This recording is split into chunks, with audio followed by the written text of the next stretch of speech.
सोचिए ज़रा, एक ऐसी फ़ोन कॉल जो सीधा आपकी रूह कब्ज़ा कर ले। इन्हीं खौफनाक अल्फाज और इस शेडेड गुस्से के साथ हमारे आज के इस तजज़िये का आगाज़ होता है। एक तरफ साहिल की ठंडी हवाएं हैं और दूसरी तरफ हया और अब्दुर्रहमान के दरमियान होने वाली एक ऐसी कॉल जो किसी को भी हिलाकर रख दे। ये सिर्फ एक धमकी नहीं है, बल्कि आने वाले उस खतरे की एक साफ निशानदेही है जो सफ़र शुरू होने से पहले ही उनके सरों पर मंडला रहा है। टेंशन बिल्कुल उरूज पर है और कशमकश ऐसी है जो आसानी से महसूस की जा सकती है। तो आज के इस दिलचस्प तज्ज़िये में हम एक निहायत अहम अदबी मुताला करने वाले हैं। हम टर्की के इन खूबसूरत और तारीख़ी जज़ीरों के पस मंज़र में हया और जहान के दरमियान मौजूद गहरे नज़रियाती फ़र्क की तह तक जाएंगे।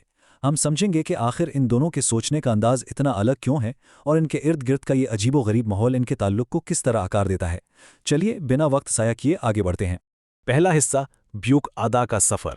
ये फ़िज़िकल सफ़र दरअसल उन दोनों के जज्बाती और ज़हनी सफ़र का एक बेहतरीन आईना है। अब सवाल ये है कि ब्यूक आदा आखिर है क्या चीज़?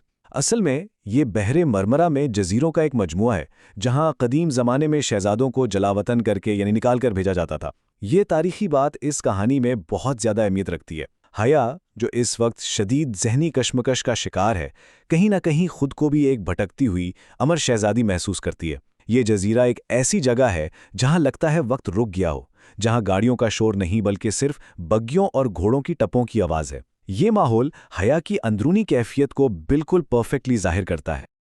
अब ज़रा इस मंज़र को थोड़ा इमेजिन करें। खचाखच भरी हुई ठंडी फेरी पर इन दोनों के दरमियान का फासला बिल्कुल वाज़ेह है।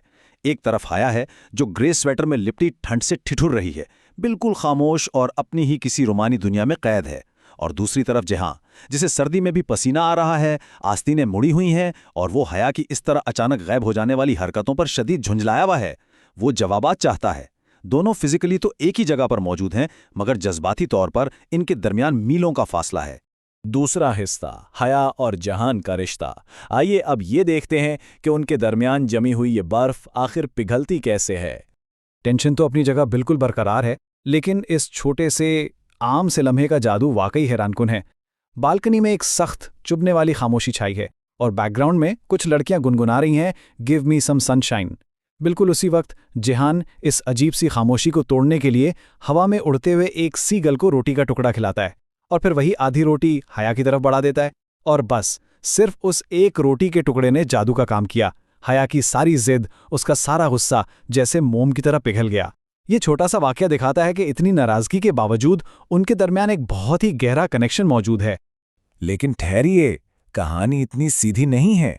जहान का ये जुमला उनके दरमियान उस बुनियादी फ़र्क को वाज़े कर देता है। वो अमली तौर पर हया की हिफाजत के लिए परेशान है। उसकी सारी फिक्र हकीकत पर मबनी है। वो जानना चाहता है कि आखिर वो शख्स उसका पीछा क्यों कर रहा है। मगर हया, जो अभी तक अपनी उन्हीं रोमांटिसाइज्ड ख्यालों में उलझी है, बातों को गोल मोल घुमाती है और अजीब तरीके से असल हकीकत को छुपाने की कोशिश करती है। तीसरा हिस्सा, पहचान और वतन की बहस। और यहां से इस पूरे तज्ज़िये का सबसे अहम नज़रियाती मुबाहिसा शुरू होता है। वतन और पहचान के हवाले से दोनों के नज़रियात बिल्कुल आपस में टकराते हैं।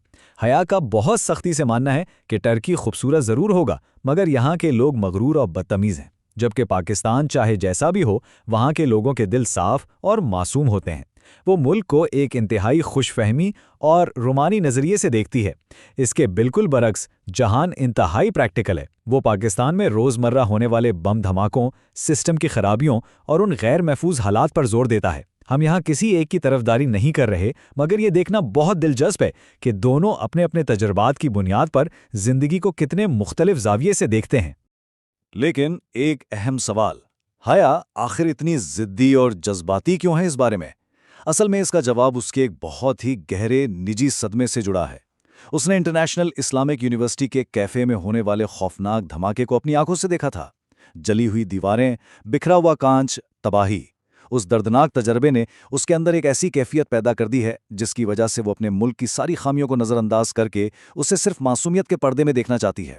ये जो उसका दिफाती रवैया है ना, दरअसल ये अपने ही डर और सदमे से बचाव का एक तरीका है।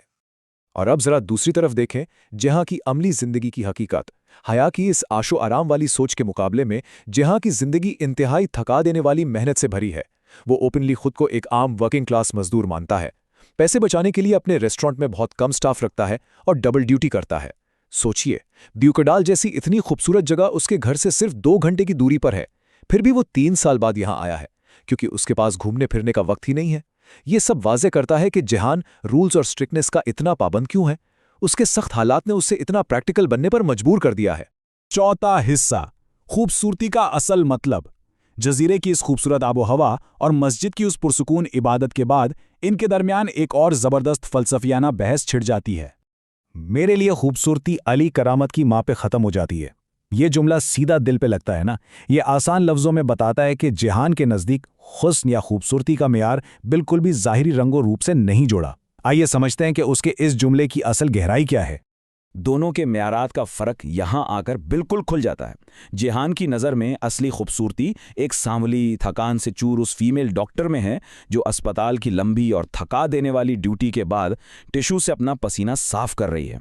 उसके लिए वो मेहनत, वो स्ट्रगल मुक़द्दस है। मगर हया को तो जैसे झटका लगता है। वो हैरान भी है और अंदर से थोड़ी तल्ख भी।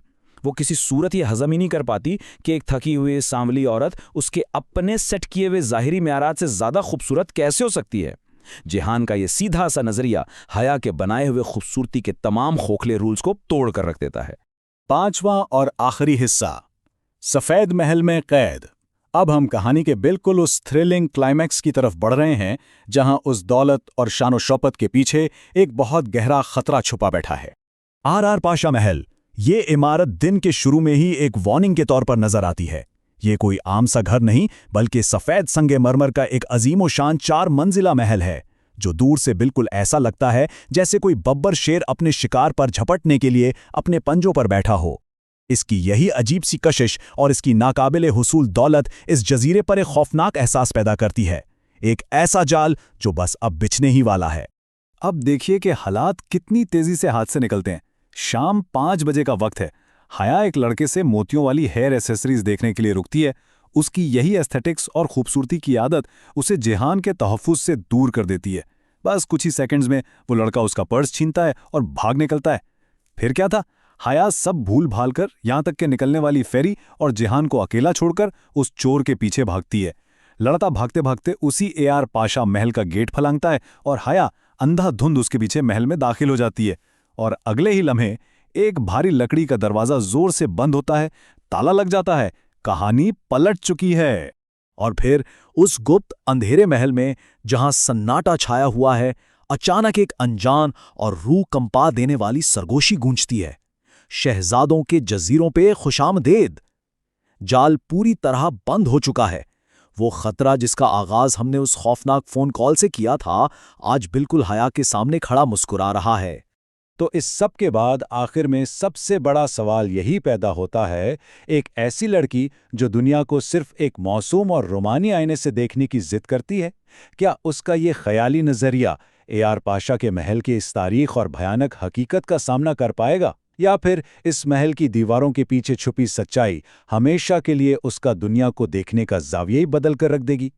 इन 2 बिल्कुल मुख्तलिफ सोचों का अंजाम आखिर क्या होगा, इस पर ज़रूर सोचिए। आज के इस तज्जिये को हम यहीं मुकम्मल करते हैं।